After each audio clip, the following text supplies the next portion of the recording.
안녕하십니까? 주민 여러분의 교통안전지킴이 전남지방경찰청 배인혜 경사입니다. 매주 이 시간에는 블랙박스 영상에 담긴 사고 현장 되짚어보면서 도로 위의 교통안전에 대해 살펴보고 있습니다. 그럼 첫 번째 영상 함께 보겠습니다. 이 영상은 지난 9월 7일 무안에서 일어난 사고입니다.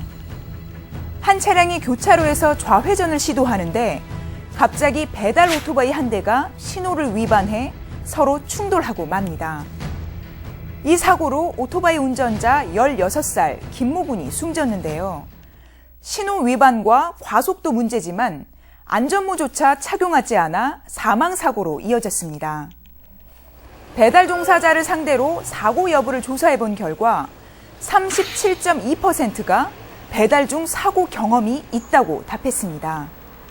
더 큰 문제는 최근 3년 동안 배달 오토바이 사고 운전자 가운데 32%가 10대 청소년이라는 것입니다. 배달 오토바이 사고는 신속을 요구하는 풍토와 부주의 때문에 빈번하게 일어나고 있는데요. 따라서 무면허 운전이나 안전모 미착용, 난폭 운전 등과 같은 주요 법규 위반 행위에 대해 종업원뿐 아니라 영업주도 처벌하는 양벌 규정을 두고 있습니다. 따라서 위험에 노출된 배달 근로자들의 안전을 위해 재촉보다는 너그러운 마음을 갖는 문화가 하루빨리 정착돼야겠습니다.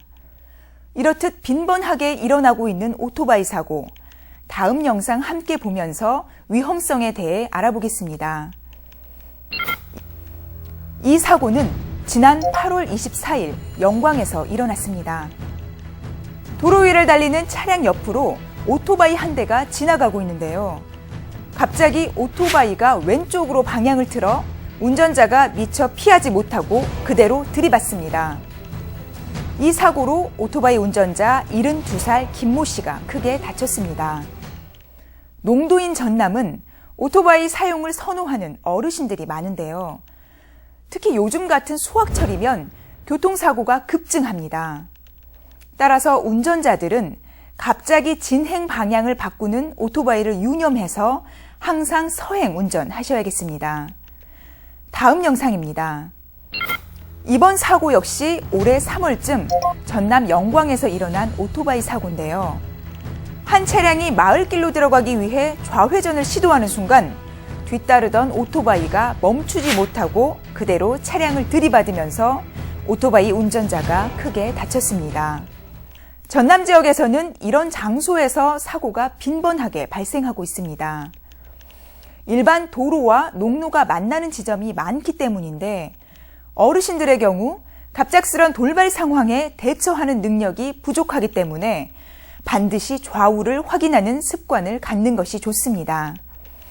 마지막 영상입니다. 이 사고는 지난 8월 11일 전남 진도에서 일어났습니다. 한 차량이 도로를 달리고 있는데요. 앞선 관광버스를 피해 앞지르기를 시도하다 마주오는 차량과 정면 충돌하고 맙니다. 중앙선 침범의 경우 정면 충돌로 이어질 가능성이 높아 일단 사고가 나면 치명적인 결과를 낳는데요. 특히 시골길의 경우 구분도로나 내리막길이 많아 시야 확보가 어렵기 때문에 생명선인 중앙선은 반드시 지켜야 합니다. 다만 앞지르기가 불가피하다면 지정된 장소에서 시도하는 것이 좋고 차량 운행이나 교통 흐름에 방해를 주어서는 안 됩니다. 그리고 한 가지 더 강조할 점은 앞지르기를 시도한 차량과 사고가 나면 중앙선을 침범한 차량의 과실이 100%가 아닙니다. 제한 속도를 준수했다면 중앙선 침범을 발견한 즉시 완전 정지가 가능한 상황에서는 충돌한 차량에게도 일정 부분 과실이 인정됩니다. 결국 교통법규 준수만이 사고를 예방하는 지름길이라고 할 수 있습니다. 언제나 한 발 먼저 양보하고 여유 있는 마음으로 안전운전을 실천해 사고 없는 전남이 되길 바라면서 저는 다음 이 시간 다시 찾아뵙겠습니다. 시청해주신 여러분 고맙습니다.